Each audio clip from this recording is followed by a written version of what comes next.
It can be tempting to think that your business somehow has avoided being part of the broad regulatory environment emerging on climate, and that you can put off acting. But that's untrue, and it can be damaging to assume for your business. The first system of pressure comes from international finance, as business leaders have come to realize the risks that climate plays to future profitability. They've also come to realize the importance of decarbonizing their investments. In 2021, a global consortium representing 40% of the world's wealth came together. Known as the Glasgow Financial Alliance for Net Zero, or GFANZ, this represents $130 trillion of assets under management. While this is a big ship that is turning slowly, it's already having massive implications, even in areas not directly regulated. It has driven large corporations such as Microsoft, Delta Airlines, and General Motors to begin aggressively measuring and reducing their footprint, including within their supply chain.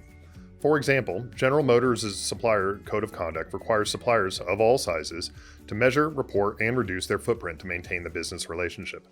Microsoft also requires all of its suppliers to do this, but goes even further by requiring an absolute emissions reduction goal of 55% by 2030. The key takeaway here is, even if your business or its customers are outside the legal requirement to report or reduce their emissions, you are soon to be inside of a business requirement to do so, driven by your customers' investors. On the other hand, there are also bottom-up requirements being driven by a changing demographic and increasing public awareness about climate.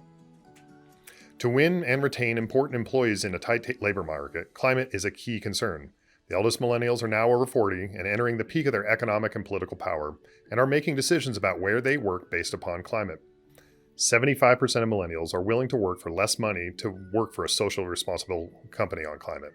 83% report that they'd be more loyal to companies that improve their performance, and almost 2/3 refuse to work for a company with poor performance on climate. Gen Z's numbers look nearly identical.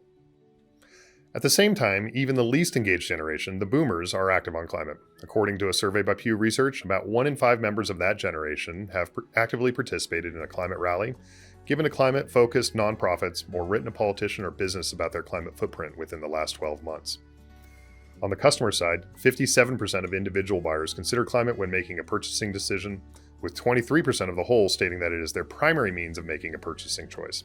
That group typically is wealthier as well, with their checking account having about 50% more cash available than the average checking account.